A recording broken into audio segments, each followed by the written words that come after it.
acting. The genre, the style is different. So that is something which brings to the forefront the postmodernist appropriation of Macbeth in these cinematic adaptations.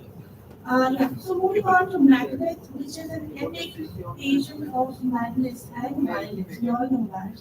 Now, to mention what Shakespeare questions and also answers when he writes Macbeth. Who defines a nation? Is it a man weak in isolated ranch, narrow with self-serving ambition, one who is inflated by superstition and uncreated with lies? What becomes of such a man? What becomes of his nation? These are certain pertinent questions which are presented and also answered in the play Macbeth. Now, when we consider the Indian Macbeths of silver screen, they epitomize violence. If you watch Makbul, if you watch Veeram, there is grotesqueness of violence which is projected, presented in the movie. Padai, even at the beginning, it does not look like a violent movie, but as it proceeds, you would find how the brutality unfolds itself. With the first murder of Dinesh, the employer, the one who represents Imanganwar. So, with the murder, how does a series of unnatural deaths happen in that particular movie? So, basically, these Indian Macbeths of our silver screen have epitomized violence through their characters.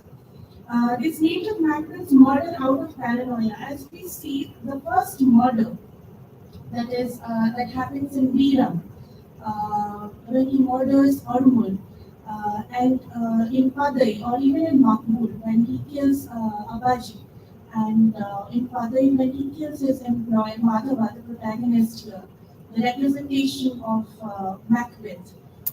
So when he kills Dinesh's employer, all these employers have a soft corner to them. They are kind and they have a sense of trust, immense trust on these characters, the representation of Macbeth in a silver screen.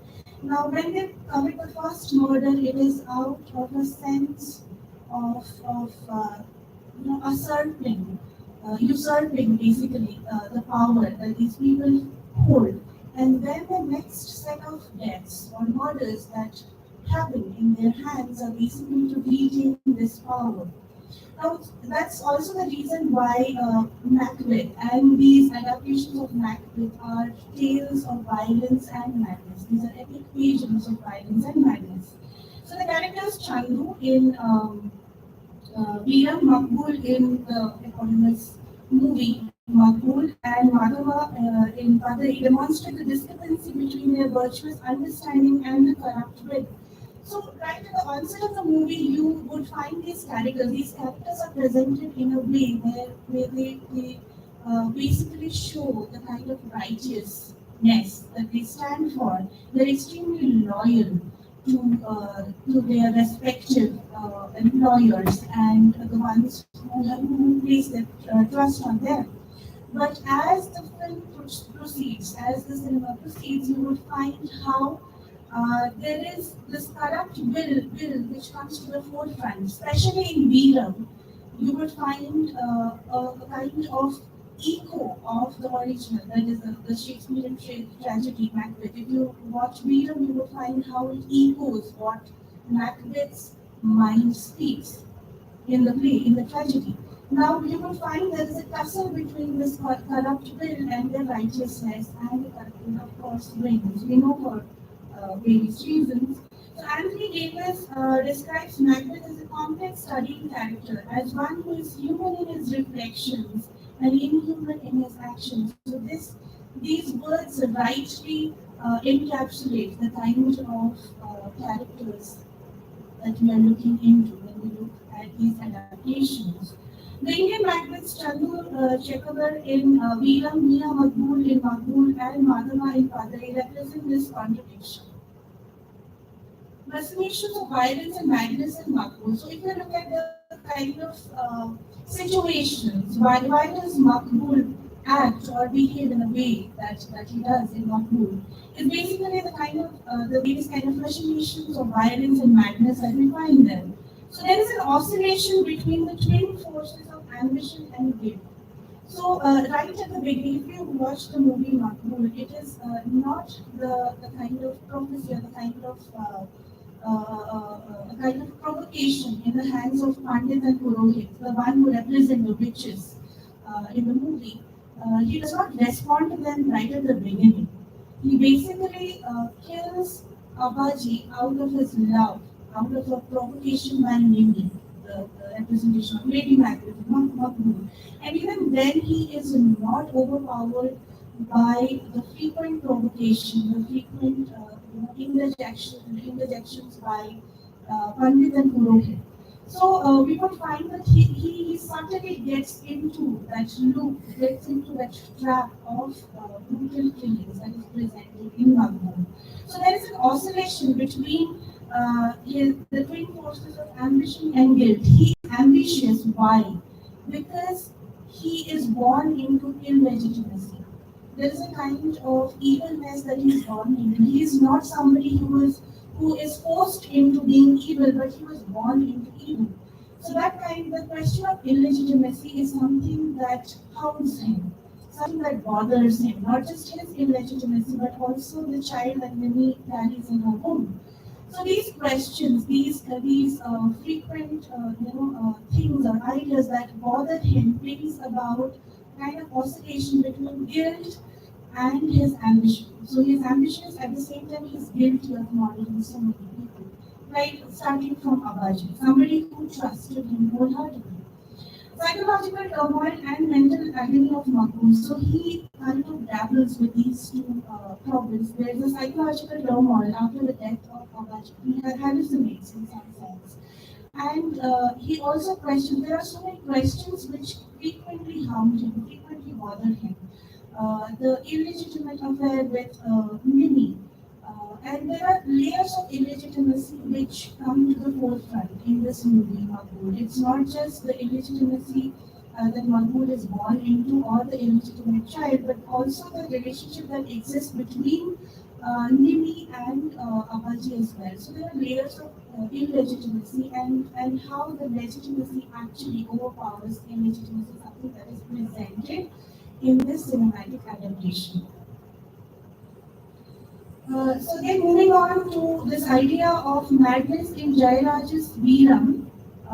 So again, madness is portrayed in a very different light in this 13th century. So this is basically period drama. As I mentioned right at the beginning, it's about the Guthrum family, and it talks about the various houses which teach culinary poetry, and to solve the family feud or any kind of a feud, they would definitely get into a duel. There is a fight between two culinary poetry warriors, and the one who survives the fight is the very house that they belonged to is the one who's the winner, and that's how the problems and the issues are solved amongst these various houses. Now, there is a kind of power dynamic, which dynamics which exist in, which is portrayed, which is presented in Veeram, and that is associated with the Sutram family. There's a kind of hierarchy, and Chandu Chekavar is basically a cousin of Anumol Chekavar, the head of Uttaram family and house, the 18 and a half house. And Chandu again presents a kind of madness. He encapsulates this idea of madness that is presented through his character. So the first scene when Chandu is presented, he is introduced to the audience, is when there is a duel, there is a fight between two colorful warriors, and he is the one who kills the other and emerges victorious. And that's when Aurobindo makes him his lieutenant. And there is a sense of being powerful, being the left hand, something that he did not expect to happen so soon.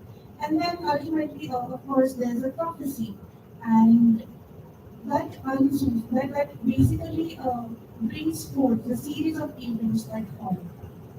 The madness that is in some sense repressed in Chandu's mind comes to the forefront when he plans to kill Aurobindo. Chandu Chekavar's treachery and subsequent brutality. So the first murder, the first murder that Chandu actually commits is that of Orma. When he's sleeping at the backdrop of the performance of Thiam. So the Thiam is an important element, is an important performative element that we find in the movie. So there is this Thiam which is being enacted, and most of the warriors from the Sputum family are engrossed watching Theon, and that is precisely when Ormond, who is deeply wounded in another duel, sleeps on the lap of Chandu, Chekavar. And Chandu finds that he has immense trust and he actually killed him. But then again, he is, as I mentioned rightly in the previous slide, that there is the righteousness which is overpowered by some kind of madness in them, some kind of a violent trait, and that's when he kills, he murders Ormur, the head of Kuthrum family. And the subsequent brutality to retain that power, once you achieve a sense of power, a position of power, every act of yours, every event that follows is to retain that power, and that's when the brutality follows. There is a chain of events, there are a series of deaths, murders, plans, plots to kill people and their family to retain that power. So Chandu's and Putimani. Putimani is a representation of Lady Macbeth in this movie. So they're hallucination and paranoia. So once this brutality is untold in the movie, we see that Chandu starts hallucinating. When he kills his friend, Kedu is in some sense Banco of Macbeth, and once Chandu makes people kill, he makes his associate kill Kedu, he is haunted by the hallucinations which basically show him Oromul and Kedu in multiple scenes in the movie. And finally, initially he is in some sense pacified by his Lady Macbeth Putimani, but later we find that Putimani also has developed some sense of insanity, and she goes insane, she goes mad in the movie, and ultimately dies. She kills herself. So basically, Chandu and Putimani are blinded by power. The thirst for power blinds them, where they cannot visualize what is real, what is the truth, and what should be their conduct. So that is something which bothers them throughout the movie. There is a sense of guilt, but the guilt is overpowered by this thirst for power. Portrayal of Madhava and Sugandhi's greed-driven madness in Father is something which is very interesting. So here, initially there is no sense of usurping the power. There is absolutely no problem in the life of Madhava and Sugandhi. They belong to a clan, to a community of fishermen, and they're happy in their lives. But gradually, when the movie progresses, we see how the employer, Dinesh, somebody who employs Madhava, and has a lot of trust. Again, the very idea of trust is played upon in these movies.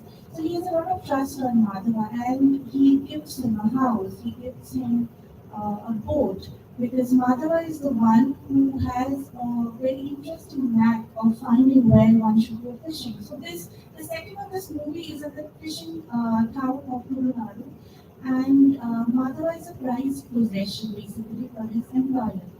And then we find the greed gradually seeping into the mind of Sugandhi, and that also gets translated in the mind of Madhava. So this thirst to usurp the fishing business and property of Dinesh, their employer, is something that pushes both Madhava and Sugandhi into this the world of brutality, the world of murder, the world of killing people.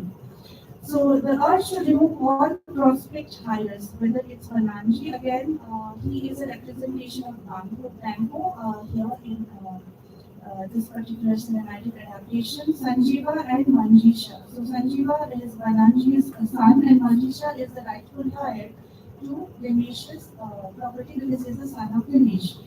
Um, so there is this urge to remove all possible hires from their path. Then the very idea of comprehending the social dynamics, how does the social background play an important role in the kind of events that unfold in the cinematic adaptation. So the cinematic projection of social disorder in the crime world in Bharatwaj's novel. So we all know it is regarding the mafia world in Mumbai, and how has that particular social projection of social disorder that exists in this crime world in the story of Macbeth? How has Macbeth been adapted in that particular setting, in that particular genre of presenting cinema, a movie about the crime world?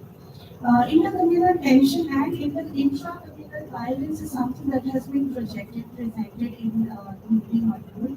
So, as I mentioned earlier, that Makbul belongs to the lower strata, uh, socio-economic strata. If you look into the kind of hierarchy that exists in the movie, that is, Abaji is kind of the head of that mafia world, and he is the right hand man or the henchman of Abaji. Now, this particular idea about illegitimacy about regarding Makbul is something that bothers him, and he wants to get rid of this idea of this concept, this very idea which bothers him, that he is probably born into illegitimacy. Now, how to make oneself legitimate by usurping the power, by being powerful, by probably heading the mafia world is something that is put into his head by Mimi, that is the lady magnet.